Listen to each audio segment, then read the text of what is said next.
Hi, I'm Paul J. Welcome to theAnalysis-news. We'll be back in just a few seconds with retired former New York Times correspondent Bob Smith. He's going to talk about his new book, Suppressed. And please don't forget the donate button and the share button and the subscribe button and all the buttons.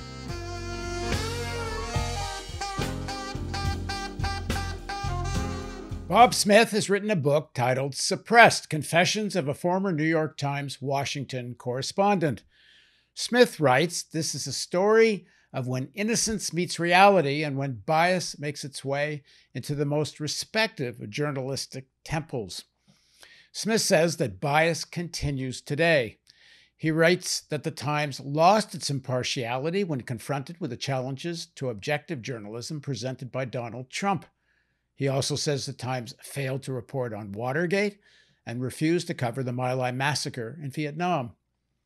Of course, I'd add Judith Miller's so-called reporting that helped the Bush government with their fraudulent claims about weapons of mass destruction in Iraq, and there's a bunch of other examples. Now joining us is Bob Smith. He's a retired journalist. He became a leading lawyer in the U.S. and Europe and held a senior position in Jimmy Carter's Justice Department. Thanks very much for joining us, Bob. Thanks, Paul. Glad to be here. So start off by telling us, what were the years you were working in Washington for the Times? And then how did you balance serious investigative journalism with what I call the tyranny of access? Because usually the more seriously you investigate, the less your phone gets picked up by people often your job depends on talking to. Well, it's interesting. I've never heard anybody call it tyranny. That's a good way of putting it, I suppose. By the way, you mentioned Judy Miller. I don't personally know that incident, the rest of the incidents in my book. I do know firsthand because what's in the book are things I experienced and lived through firsthand. And obviously that wasn't one of them. It depends on what your beat is, so to speak, in Washington. If you are assigned to cover financial regulation or the Pentagon or even the State Department, a particular entity with a particular set of sources, then you might be punished in a way for unearthing stories that the people at the Pentagon or the State Department don't like, and they may not cut off your access, but they may reduce it or choose to give their stories elsewhere. But there's another side to that, and that is there's an entire cadre or world of sources in those institutions, and they are waiting, in my experience, to talk to somebody like you, who is not so tied to sometimes their bosses, but in any event, the people you might otherwise see as the senior sources there. They are encouraged rather than offended by what you're calling the tyranny of access. That is to say, they'll feed you the stuff that their bosses or others in the department or wherever it is don't want to give you. So there's a countervailing balance. If you have to every day cover the Pentagon, then you might have some difficulties in perhaps in doing sharp investigative reporting there. But, when I covered the Justice Department at one point. What years were you a correspondent in Washington? Oh, sorry. Yes. So roughly 1967 or 8 until 1972 or 3. And then I came back in 75 or 6 for another couple of years. That's the time frame, more or less. I interrupted for 3 years at Yale Law School and went back to the paper. Anyway, there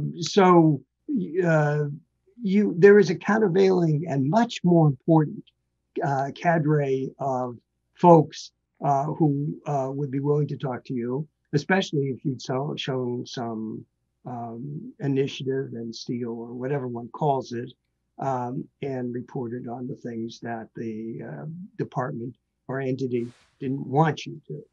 So it cuts both ways.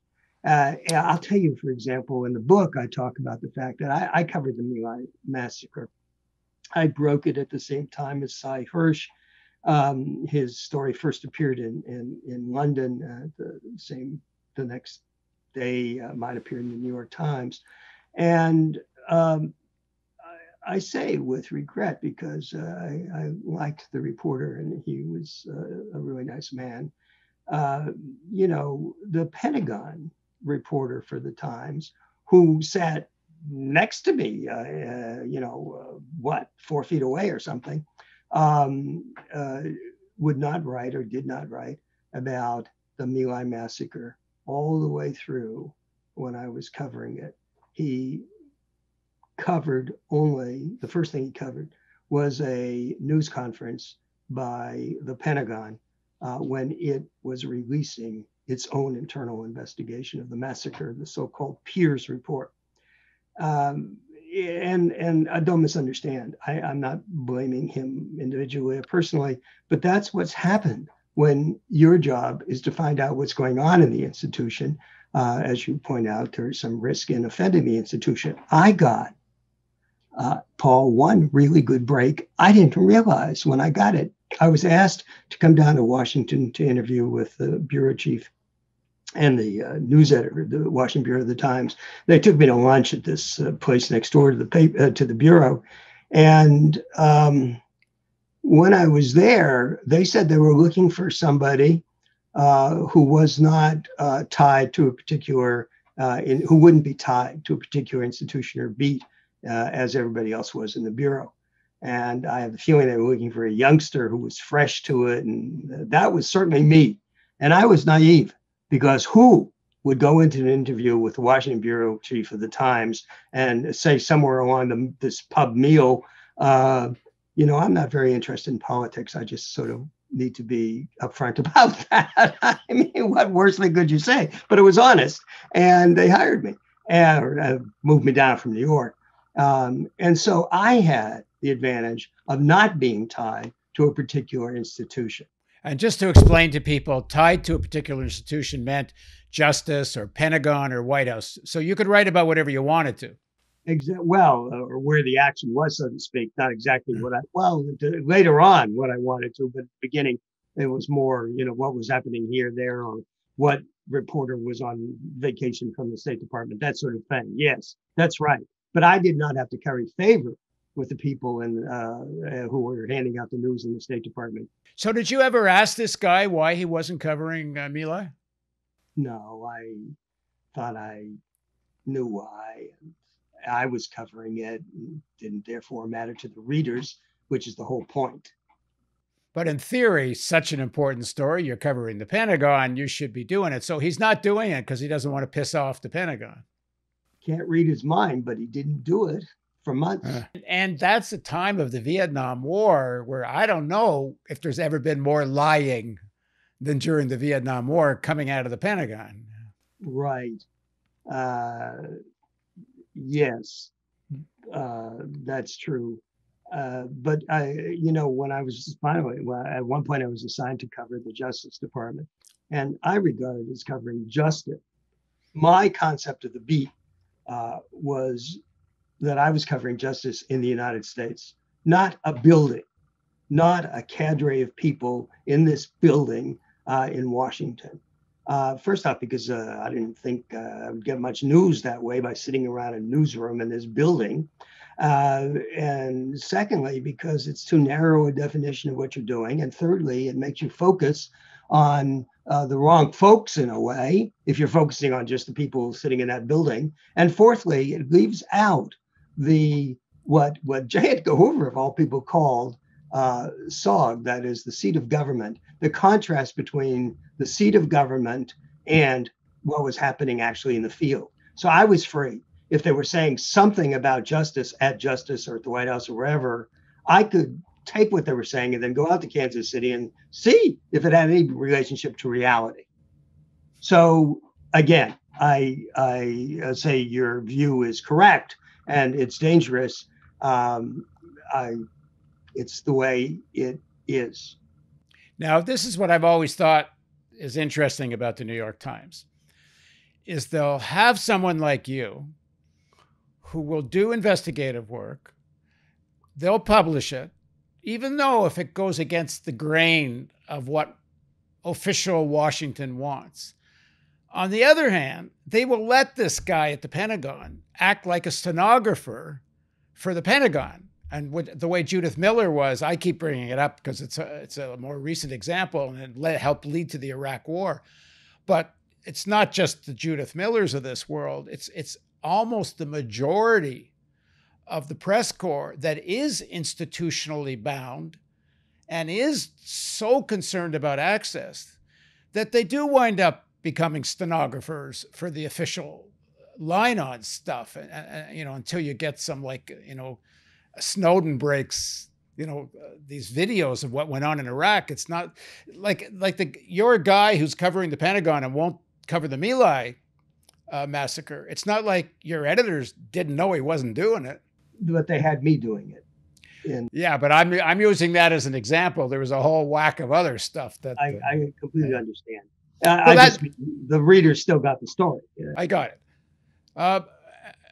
So this brings me. Let's kind of while we're back in those years, let's pursue this. May I say one thing before the next question? You mentioned Judy Miller. I met Miller a very long time ago. With regard to the story the wrong story you're talking about, the story that's wrong. I don't know if that was born of an attachment to certain sources or misplaced trust coupled with a desire to get this enormous story out there. So there are competing things going on at the same time. I have no idea what activated her, but it was a terrific story, if true, right? And she placed trust where she obviously shouldn't have, in my mind. Okay, let me, just for some of the younger viewers and who don't know what we're talking about when we mean Judith Miller.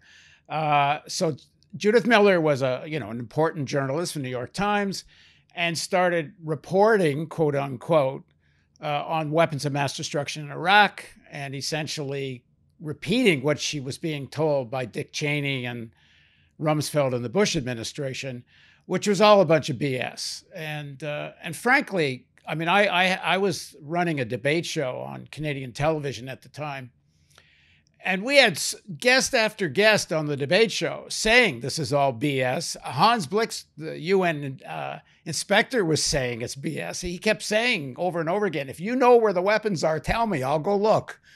So it's not like Miller couldn't have known there was at the very least a contrary view that was credible, yet she keeps repeating this shit. But I don't want to just make a point of her. It's the editors of the New York Times keep publishing her when an editor's job is to say to Miller, well, hold on here. How do you report this stuff when Blix and others are saying such and such? The answer to that, I mean, if you're in the Times in the moment with the editors, they might, it depends on their confidence in the correspondent and the trust based on experience and so on.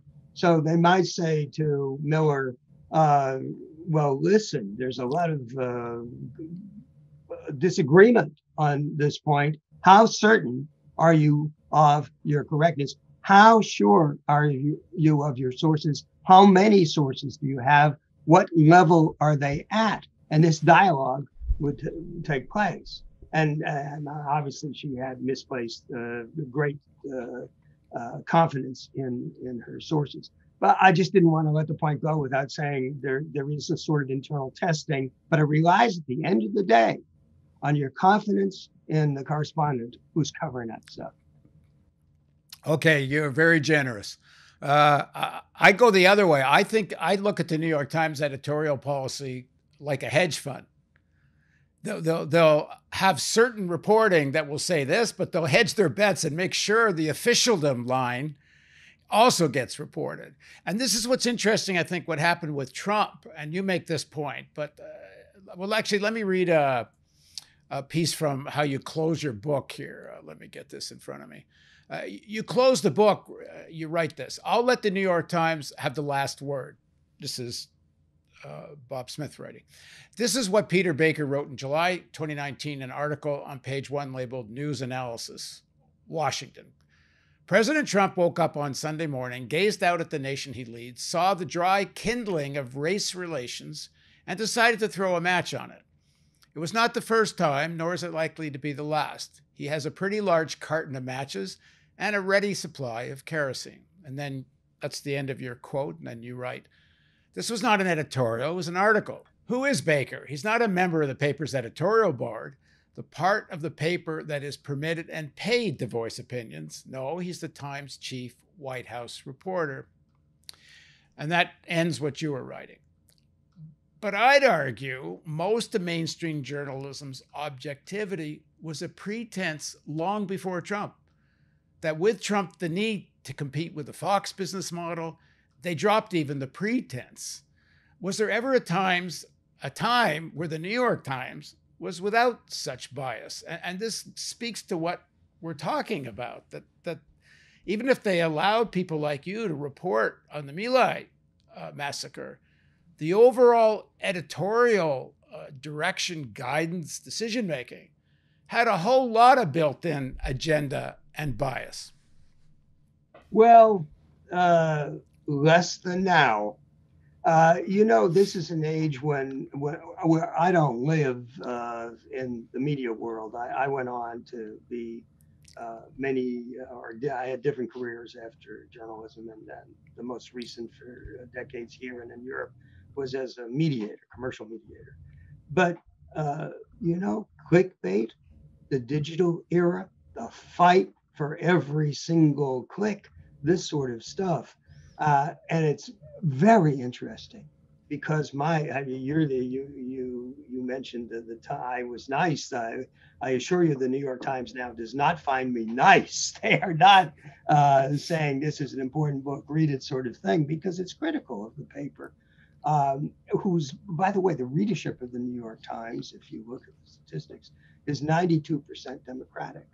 Their readership base is 92% Democratic. So has it always been thus?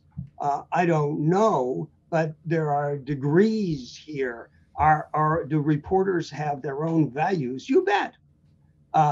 Where should they stay? Not in their stories, wherever else they are. And there's a range. When I was in law school, they taught us that this professor taught me that evidence comes in different kinds. There's the solidity of the desk next to me here. There's a desk, it's hard. There's a rainbow out there. Some people may see it and some not, with different degrees of clarity. There's a whole range. And the same thing is true in my mind about what how much reporters' values intrude in the story. But we're in a completely different era, Paul, and that's the problem. From my point of view, that's the problem. We're in the advocacy era. We're in an era where reporters of, roughly 20 to 35 or something or other believe, and we're taught, many of them in journalism school, that journalism is about advocacy. After what Woodward and Bernstein did so superbly in Watergate, that was not advocacy. That was investigative reporting. And there's one hell of a difference between the two. In investigative reporting, you start out and you're going to find out what happened and you have no idea where it ends up. In advocacy journalism, you start out and you go after it, but you know exactly where you're going to end up. And we're now in a modality where the advocacy journalism mode seems to be kind of running the show. And that's exceptionally unfortunate. It has led, and this, please, is the central point I'd like to make. Heck, I'm a mediator, right? And I've done it in different cultures. We're in a divided country, 50-50 or whatever it is. The media are completely divided all over the place, right? And the United States is dead last in trust of the media. There was just 2 weeks ago, I think it was, an Oxford Reuters Institute of Journalism study about this, and the United States was 41st in trust of readers or citizens in the media. This means that the press, which could help the country see itself, see the right, see the left, and vice versa, show us what we have in common. Can't do it. People don't trust the media. And if they watch, read, or listen to the media, if they're conservative, they go to Fox and so on and so on. So this advocacy journalism has brought rewards to advocacy journalists, but it is at the expense of all the rest of us. Yeah, I think part of what's happened is Fox was so successful in the business model of not, first of all, of course, not caring at all about journalism or facts, but just throwing red meat to a base that in this new internet media broadcast world, you need to create a segment that you can own and forget about everybody else. And you do that by throwing, political red meat to them. So CNN has become that, MSNBC became that, Trump became the way for those guys to transform into Fox models, just anti-Trump models. And the New York Times has more or less followed suit. I don't think as bad as CNN and MSNBC, but certainly to a large extent. And I think a lot also has to do how the ownership has changed. I was seeing the other day that I was looking at BlackRock, the big asset management company, and Vanguard and State Street. These big three and other financial institutions, if I'm getting it correctly from the stats I'm seeing, they own 93% of the New York Times, financial institutions. So it's not that they dictate the politics of the New York Times. They dictate the profit making in the most aggressive sense has to be the agenda of the New York Times. And the way you make money during the Trump era is throw red meat to the anti-Trump people, the same way Fox does from the other side. Well, except, I don't know the answer these days. I haven't looked for a while. You have to look at this, which stock shares actually have control. It may be that the folks you're talking about have a lot of shares, but what shares and what control, if any? Oh, no, they actually get to vote those shares, those asset management companies. And it's not a different class or something. No, they have the financial institutions have controlling interest at general meetings. They get to decide who the management's going to be. That's my understanding of it anyway. And not just the New York Times, these same financial institutions have the same power with almost every media company and every other company. The only companies they don't have the same kind of interest in is the Washington Post, because Bezos owns it, and Bloomberg, because they have private ownership. But practically every other media company is controlled by the same financial institutions. Not controlled that the day-to-day operations are dictated in any way. And the interesting thing, you mentioned the Post. I don't know a lot about the Post, except that their new executive editor, the person who runs the joint editorial, it just came from the Associated Press. And in my book, in an effort to provide evidence, since I am a lawyer, as to what I'm saying, is this persistent bias in the Times, if it wasn't clear on its face to everybody, I take coverage by the Times, stories that the Times ran about Trump and so on, and compare it with the Associated Press stories of exactly the same event. And really, sometimes you wouldn't know it's the same event. The reason I do that is the Associated Press has hundreds, I don't know, thousands, I suppose, of clients who buy the news from it. And those clients are across the spectrum, from right to left, they're international, they're all over the place. So if the AP wants to retain those clients, it can't offend the ones on the right or the ones on the left. It has to put it down the middle. That's very interesting, because I go to AP first. When I want to look at a news story, my first thing is my AP app for exactly, I hadn't understood the reasons why AP was better, but I knew they were better. Right. And there are other publications that are less an admixture of news and opinion. My first job out of journalism school was they recruited me as a correspondent for Time magazine in that day. And I could stand it for only a year, and then I left.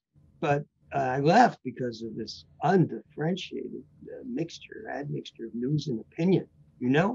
and now, hey, it's everywhere. Thanks very much for joining me, Bob.